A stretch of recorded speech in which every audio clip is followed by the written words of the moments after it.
আসসালামু আলাইকুম সবাইকে। এসএসসি পরীক্ষার্থীরা, তোমাদের কি অবস্থা? আমি জানি তোমরা সমাজ নিয়ে অনেক টেনশন করো, তাই তোমাদের জন্য আরেকটা সহজ ক্লাস নিয়ে চলে আসলাম। আমি তোমাদের তানভীর ভাইয়া। তো আজকের ক্লাসে আমরা শিখবো কর্মধারয় সমাস। সমাসের মধ্যে সবচেয়ে কঠিন যেটা কর্মধারয় সমাস, বোঝাটা অত বেশি আমাদের কঠিন না। আমরা চাইলেই জিনিসটাকে ইজিলি বুঝতে পারি। দেখো, কর্মধারয় সমাস মানে যে সমাসে পরপদের অর্থের প্রাধান্য বেশি থাকে। আবার বলি, যে সমাসে পরপদের অর্থের প্রাধান্য বেশি থাকে তাকে বলা হয় কর্মধারয় সমাস। চলো আমরা একটা এক্সাম্পল লিখি। এটা তোমাদের আগের বইয়ে ছিল, এই বইয়ে এই এক্সাম্পলটা নাই, কিন্তু আমার এক্সাম্পলটা অনেক পছন্দ, তাই এই জিনিসটা দিয়ে আমরা শুরু করতেছিলাম। ঠিক আছে, দেখো আমি এক্সাম্পলটা কি লিখছি, নীল যে পদ্ম নীল পদ্ম। এখন খেয়াল করে দেখো, এটা কেন একটা কর্মধারয় সমাসের এক্সাম্পল, কারণ এখানে পরপদের অর্থ প্রাধান্য বেশি। কিরকম? নীল যে পদ্ম নীল পদ্ম। এখন ব্যাপারটা এটা ঘুরে ফিরে একটা পদ্ম ফুলকেই বোঝাচ্ছে। এটা ঘুরে ফিরে একটা পদ্ম ফুলকে বোঝাচ্ছে। এই পদ্ম ফুলের কালারটা নীল হোক, হলুদ হোক, সাদা হোক, গোলাপি হোক, যেরকমই হোক না কেন, ডাজেন্ট ম্যাটার, ঘুরে ফিরে এটা একটা পদ্ম ফুলেরই নাম। তার মানে আমরা বুঝতেছি এই জায়গাতে নীল এর ইম্পর্টেন্সের থেকে বেশি পদ্মর ইম্পর্টেন্সটা বেশি। কারণ এই নীল পদ্ম জিনিসটা বলতে, এই নীল পদ্ম একটা পদ্ম ফুলেরই নাম বোঝায়। এই জিনিসটা বলতে একটা পদ্ম ফুলকেই বোঝায়। আর যেহেতু পদ্ম ফুলেরই নাম এটা, তাই আমরা বলতে পারবো যে পদ্ম এইটার প্রায়োরিটি আমাদের এই জায়গায় বেশি বা ইম্পর্টেন্স বেশি। আর পদ্মটা আমাদের কি পূর্বপদ নাকি পরপদ? পরপদ, মধ্যপদ না। পরে যেটা থাকে সেটাকে আমরা বলি পরপদ। আর যেহেতু নীল পদ্ম বলতে একটা পদ্ম ফুলকেই বোঝায়, আর পদ্ম এই জায়গায় পরপদ, তাই আমরা বলতে পারবো এই সমাসটা একটা তোমার কর্মধারয় সমাস। আবারও বলি, কর্মধারয় সমাস মানে যে সমাসে পরপদের অর্থের প্রাধান্য বেশি থাকে তাকে বলা হয় তোমার কর্মধারয় সমাস। বুঝে গেলাম? তো দেখো বলতেছে কি, যে সমাসে পরপদের অর্থ প্রাধান্য পায়, মানে পরপদের অর্থটা বেশি প্রাধান্য পায়, তাকে কর্মধারয় সমাস বলে। চলো এখানে বলতেছে এক্সাম্পল গুলা, চলো আমরা দেখি। বলতেছে গোলাপ নামের ফুল, গোলাপ ফুল, গোলাপ নামের ফুল, গোলাপ ফুল। এখন দিন শেষে এটা গোলাপ হোক, পদ্ম হোক, বেলি হোক, জবা হোক, যেরকমই হোক না কেন, দিন শেষে এটা একটা ফুলেরই নাম। এই গোলাপ ফুল বলতে একটা ফুলকেই বোঝানো হচ্ছে। ঠিক আছে, এক ধরনের ফুলকেই বোঝানো হচ্ছে। যেহেতু এইটা একটা ফুলেরই নাম, তাই আমরা বলতে পারি এখানে ফুলের প্রায়োরিটি বেশি। আর যেহেতু ফুলের প্রায়োরিটি বেশি, তাই আমরা বলতে পারবো ফুল যেই পদটা আছে ওই পদের অর্থের প্রাধান্য বেশি। আর ওই পদটা কোন পদ? ওই পদটা তোমার পরপদ। আর যেহেতু এই জায়গাতে পরপদের অর্থের প্রাধান্যটা আমরা বেশি পাচ্ছি, তাই আমরা বলবো এটা কর্মধারয় সমাস। যা কাঁচা তাই মিঠা। দিন শেষে জিনিসটা তোমার একটু চিন্তা করে দেখো, যা কাঁচা তাই মিঠা, মানে ঘুরে ফিরে এটা মিঠা, মানে এটা কাঁচা হলেও মিঠা, মানে মিষ্টি, এরকম কিছু বোঝানো হচ্ছে। তাই যেহেতু আমরা বুঝতেছি মিঠার প্রায়োরিটি এই জায়গাতে বেশি বা ইম্পর্টেন্স বেশি, তাই কাঁচা মিঠা একটা কর্মধারয় সমাস। এখন কর্মধারয় সমাসের কয়েকটা টাইপ আমরা দেখব।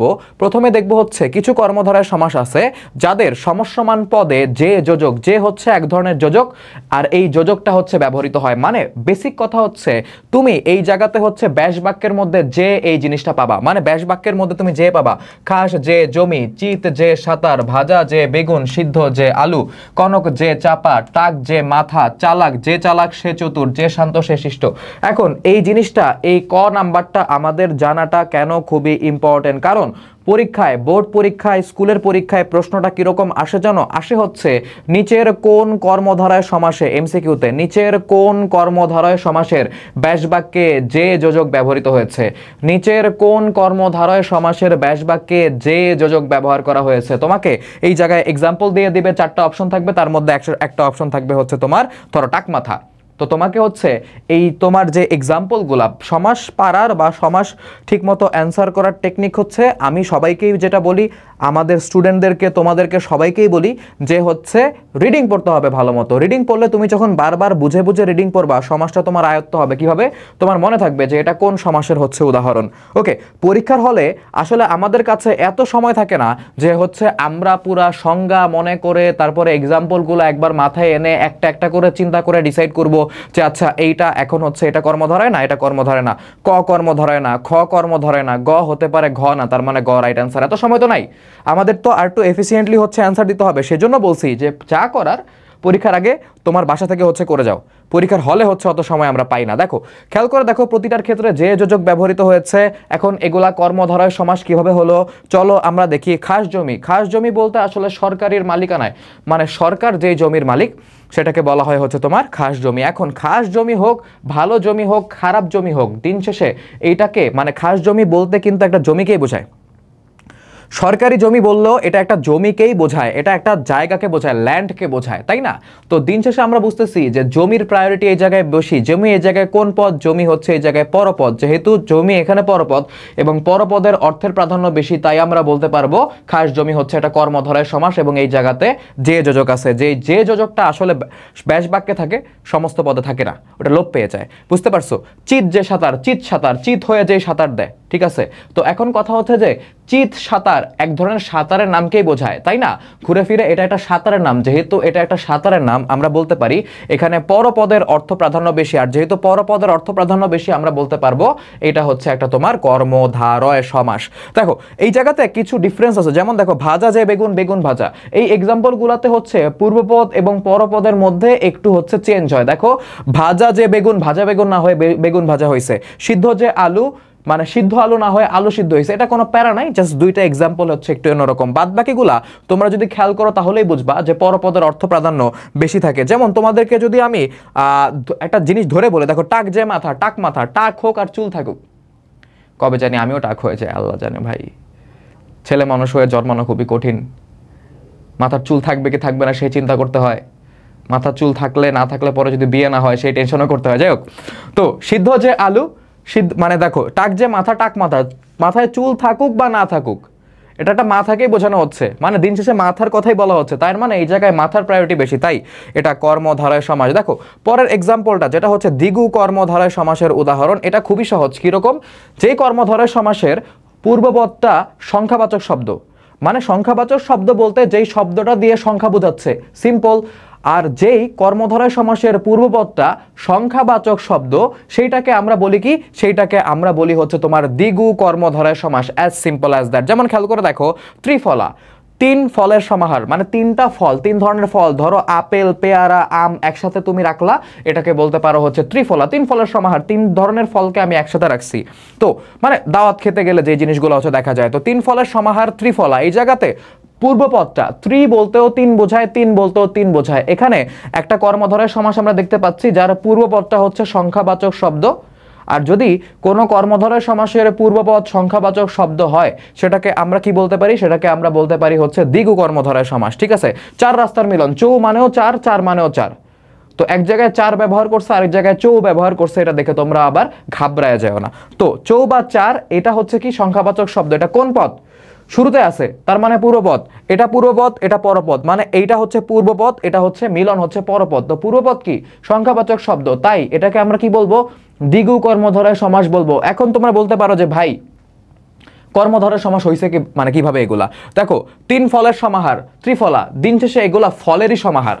আর ফলটা হচ্ছে এই জায়গায় পরপদ। দেখো ত্রিফলা, অলওয়েজ পূর্বপদ পরপদ আমরা মানে ডিসাইড করব সমস্ত পদ দেখে। এটা হচ্ছে সবচাইতে ওয়াইজ, সবচাইতে বুদ্ধিমানের কাজ।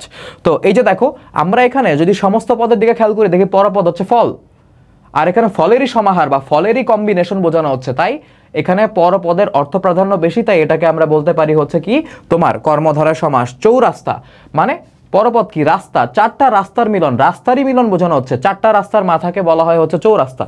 তো রাস্তার মিলন, অন্য কিছুর তো মিলন না, দিন শেষে রাস্তাকেই প্রায়োরিটি দেওয়া হচ্ছে, তাই আমরা বলতে পারি পরপদের অর্থ প্রাধান্য বেশি। আর এই জন্য এটা হচ্ছে কর্মধারয় সমাস। কিছু কর্মধারয় সমাস আছে যাদের সমসমান পদের মধ্যবর্তী এক বা একাধিক পদ লোপ পায়, এগুলাকে মধ্যপদলোপী কর্মধারয় সমাস বলে। খুবই সহজ এক্সাম্পল, মধ্যপদ লোপ পাওয়া। লোপ পাওয়া মানে হচ্ছে গায়েব হয়ে যাওয়া। যদি তোমরা দেখো যে ব্যাস বাক্যে একটা পদ ছিল, যেই পদটা ধরো হচ্ছে মাঝখানে ছিল, পূর্বপদ আর পরপদের মাঝখানে ছিল, ওইটা সমস্ত পদে নাই, লোপ পেয়ে গেছে। সমস্ত পদ আর ব্যাস বাক্য যদি না বুঝো তাইলে তো বিপদ। দেখো আবার বলে দেই, এখানে যে দেখতে পাচ্ছ ঘি মাখানো ভাত, ঘি মাখানো ভাত, এটা হচ্ছে তোমার ব্যাস বাক্য, আর এটাকে ছোট করে আমরা পাইছি হচ্ছে ঘি ভাত, এটা হচ্ছে সমস্ত পদ। এটা কি সমস্ত পদ। হাতে পরা হয় যে ঘড়ি, ব্যাস বাক্য হাত ঘড়ি সমস্ত পদ। খেয়াল করে দেখো এই জায়গাতে আমরা হাতে পরা হয় যে ঘড়ি, এটার এক্সাম্পল থেকে আমরা আসি। হাত এই জায়গাতে হচ্ছে পুরো পদ। অলওয়েজ সমস্ত পদ থেকে আমরা ডিসাইড করব কোনটা পূর্বপদ কোনটা হচ্ছে পরপদ। আর ঘড়ি, ঘড়ি হচ্ছে আমাদের কি পরপদ। হাত কি পূর্বপদ, ঘড়ি কি পরপদ। খেয়াল করে দেখো ব্যাস বাক্যতে এই যে হাত, এটা হচ্ছে তোমার পূর্বপদ, সাথে বিভক্তি আছে ডাজন্ট ম্যাটার। ঘড়ি এটা হচ্ছে পরপদ, মাঝখানে পরা হয় যে, এটা কোথায়, এটা আছে নাই ভাইয়া। কি হয়েছে, লোপ পেয়েছে। কি লোপ পেয়েছে, মাঝখানের পদগুলো লোপ পেয়েছে। এটাকে সুন্দর করে আমরা কি বলতে পারি, মধ্যপদ লোপ পেয়েছে। আর এটা কি একটা কর্মধারয় সমাস, তার মানে যেহেতু মধ্যপদ লোপ পেয়েছে এটাকে আমরা বলতে পারি মধ্যপদলোপী কর্মধারয় সমাস। ডেফিনেশনের সাথে মিলাও, কিছু কর্মধারয় সমাসে সমসমান পদের মধ্যবর্তী এক বা একাধিক পদ লোপ পায়। মানে এই যে দেখো এগুলো তো সবই সমসমান পদ। সমাস প্রক্রিয়ায় যেই পদগুলো ব্যবহার করা হয় সবই সমসমান পদ। এটাও সমসমান পদ, এটাও সমসমান পদ, এই মাঝখানের গুলো সমসমান পদ। তো এই দুইটাকে হচ্ছে আমরা এখানে পেলাম, বাট মাঝখানের তিনটাকে পাইছি। মাঝখানে যে মধ্য পদে যেগুলো ছিল, মানে মধ্যপদ হিসেবে যেগুলো ছিল, এগুলো আছে নাকি নাই, গায়েব হয়ে গেছে। যদি গায়েব হয়ে যায় তার মানে আমরা এটাকে কি বলতে পারবো, মধ্যপদলোপী কর্মধারয় সমাস। খেয়াল করে দেখো, ঘরে আশ্রিত জামাই, ঘর আছে ঘর আছে, জামাই আছে জামাই আছে, আশ্রিত নাই, মধ্যপদ লোপ পাইছে, মধ্যপদলোপী কর্মধারয় সমাস। বিজয় আছে বিজয় আছে, পতাকা আছে পতাকা আছে, নির্দেশক নাই, নির্দেশক কি মধ্যপদ লোপ পেয়েছে, তাই মধ্যপদলোপী কর্মধারয় সমাস। কি হবে, কর্মধারয় সমাস হয়েছে বিজয় পতাকা, এটা পতাকাকেই বোঝায়, ঘুরে ফিরে একটা পতাকাকেই বোঝায়। যেহেতু পতাকা পরপদ, বলতে পারি পরপদের অর্থ প্রাধান্য বেশি, তাই হচ্ছে কর্মধারয় সমাস। হাতে পরা হয় যে ঘড়ি, হাত ঘড়ি, ঘুরে ফিরে একটা ঘড়িকেই বোঝায়। আর ঘড়ি হচ্ছে পরপদ, পরপদের প্রায়োরিটি এই জায়গায় বেশি, তাই হচ্ছে কি কর্মধারয় সমাস। ঘি মাখানো ভাত, ঘি ভাত, দিন শেষে একটা ভাতকেই বোঝায়, এক ধরনের ভাতকে বোঝায়, পরপদের প্রাধান্য বেশি, তাই হচ্ছে তোমার কর্মধারয় সমাস। ঘরে আশ্রিত জামাই, ঘরে থাকে না বাইরে থাকে ডাজন্ট ম্যাটার, জামাইকেই বোঝানো হচ্ছে এই জায়গায়। তো জামাই কি পরপদ, পরপদের প্রাধান্য বেশি, তাই এটাকে আমরা বলতে পারবো কর্মধারয় সমাস। এখন এই জায়গাতে আমরা তিনটা খুবই ইম্পর্টেন্ট জিনিস দেখব। সেই ইম্পর্টেন্ট জিনিসগুলা চলো হচ্ছে আমরা একটু এক্সাম্পল থেকে দেখার চেষ্টা করি। তোমাদেরকে একটা জিনিস হচ্ছে আমি আগে বলে দিই, ধরো তোমাকে একটা এক্সাম্পল লিখিয়ে দেই তোমাদের, তাহলে বুঝবা। দেখো আমার একটা ছোট ভাই আছে, মানে জুনিয়র, ঠিক আছে, তার নাম হচ্ছে উৎস।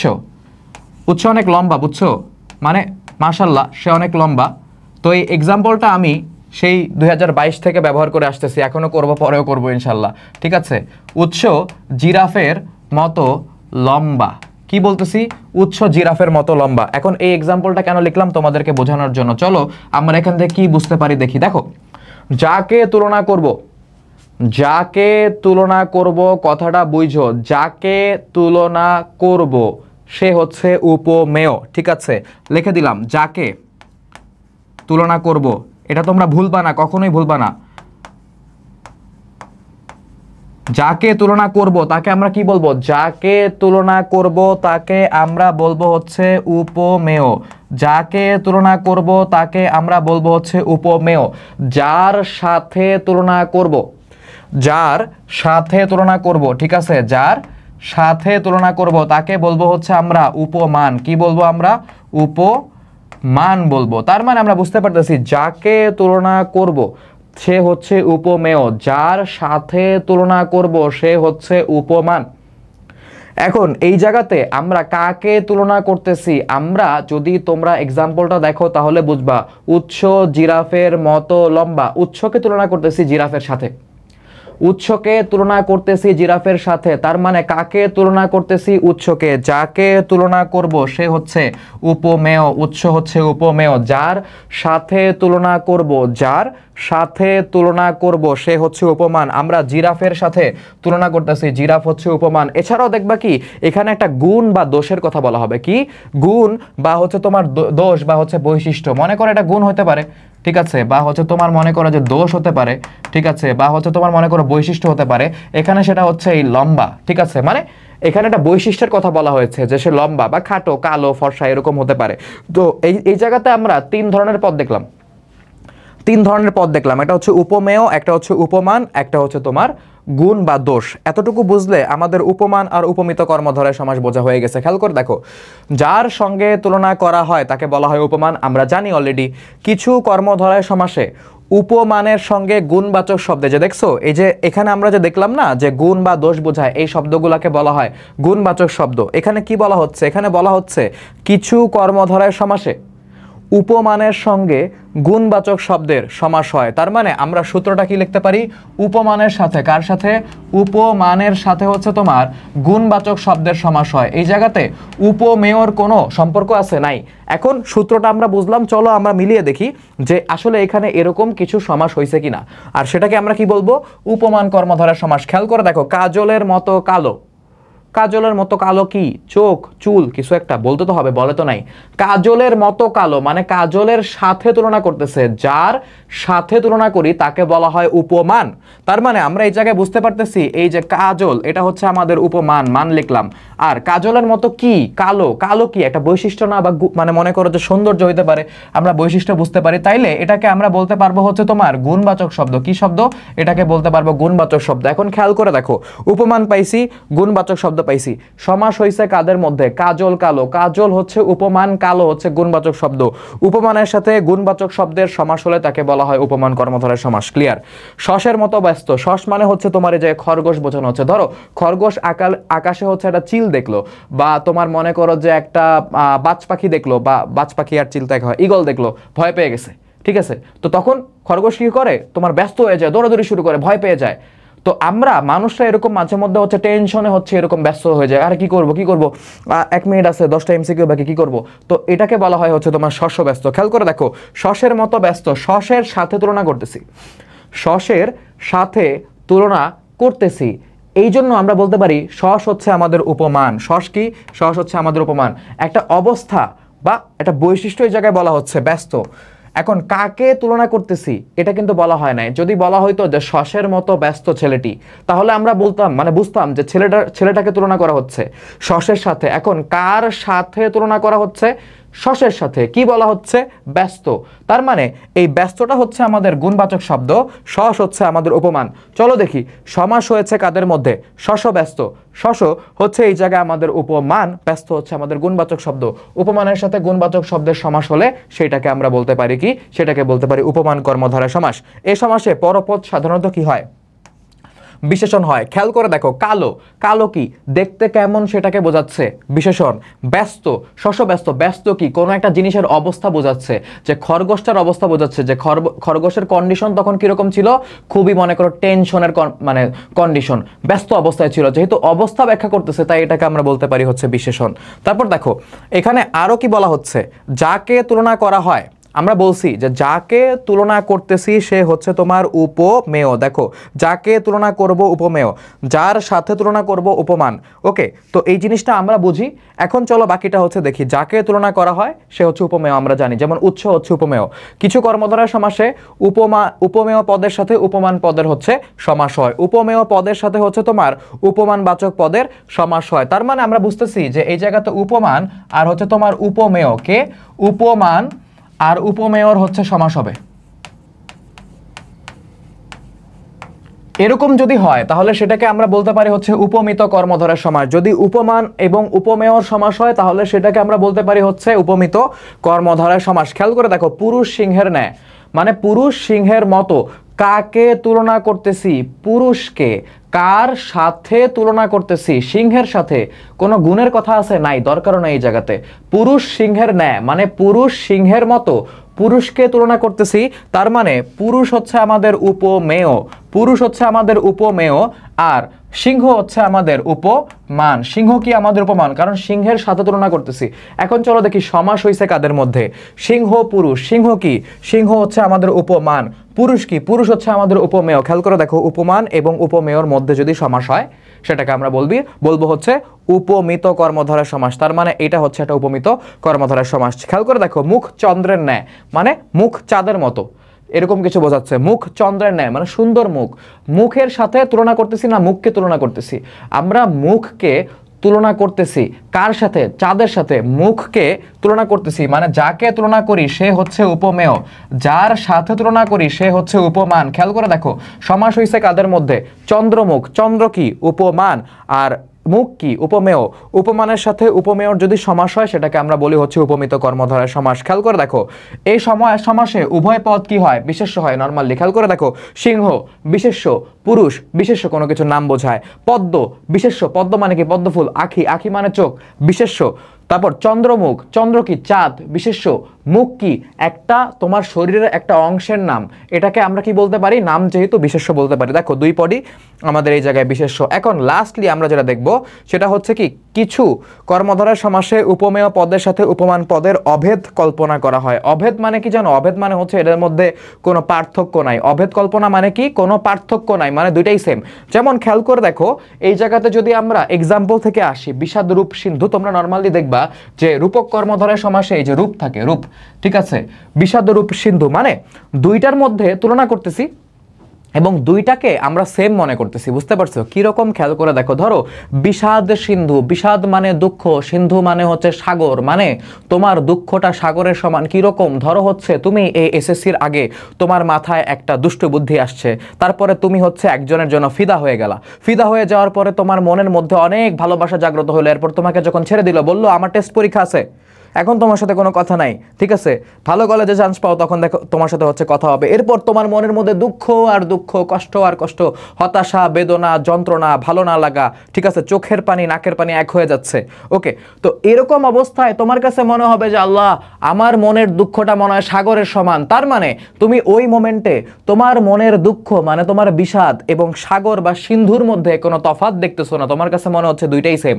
আর এরকম যদি হয় তখন তুমি কি বুঝবা? যে তোমার দুঃখ আর সাগরের মধ্যে কোনো তফাৎ নাই, মানে দুইটাকে তুমি সেম মনে করতেছো। আর যখন আমরা দুইটা জিনিসকে সেম ভাবি তখন এটাকে অভেদ কল্পনা করা বলা হয়, মানে কোনো ডিফারেন্স নাই, একই। বিষাদ রূপ সিন্ধু, বিষাদ সিন্ধু মানে আমার দুঃখটা সাগরের সমান, এরকম সমাস যদি হয় সেটাকে আমরা বলবো হচ্ছে রূপক কর্মধারয় সমাস। মন মাঝি, দেখো ভালো কলেজে চান্স পেয়ে গেলা, ভালো কলেজে চান্স পেয়ে গেলা, এখন তুমি হচ্ছে তোমার মনটা হচ্ছে এখন উড়ু উড়ু, ঠিক আছে, কারণ কি? কারণ তুমি জানো তুমি তার কাছে গিয়ে একটা প্রস্তাব রাখতে পারবা। তখন তোমার মনটা হয় কি একবার এদিকে যায় একবার ওইদিকে যায়, একবার মনে করো যে তুমি মানে ভালোবাসার বাতাসে উড়ে যাও, একবার তোমার কাছে মনে হয় ওহ কি সুন্দর পৃথিবী, পাখি কাক ক্যাকা করতেছে, কি সুন্দর সুন্দর সুন্দর হচ্ছে কাক ক্যাকা করতেছে। তো এরকম জিনিসপত্রগুলো হচ্ছে আমাদের মাথায় চলে, বাট ব্যাপারটা হচ্ছে কি তখন তোমার মনের অবস্থা হয় মাঝির মতো, একবার এদিকে যায় আবার ওদিকে যায়। মাঝি যেমন পানির মাঝখানে একবার এদিকে যায় একবার অন্যদিকে যায়, সেরকম তোমার মনটা হচ্ছে তখন মাঝির মতো হয়ে যায়। বুঝতে পারছো? তো এই জন্য তুমি তখন তোমার মন আর মাঝির মধ্যে কোনো তফাৎ দেখো না, আর যেহেতু তফাৎ দেখো না তখন তুমি সেটাকে বলতে পারো যে তুমি অভেদ কল্পনা করতেছো, মানে তোমার মনটাকে তুমি মাঝির সাথে তুলনা করতেছো এবং দুইটার মধ্যে কোনো ডিফারেন্স দেখতেছো না। এরকম সমাস যদি হয় তাহলে সেটাকে বলবো হচ্ছে আমরা রূপক কর্মধারয় সমাস। আলহামদুলিল্লাহ কর্মধারয় সমাস এর মাধ্যমে আমাদের বোঝাটা কমপ্লিট হয়ে গেল। Best of luck.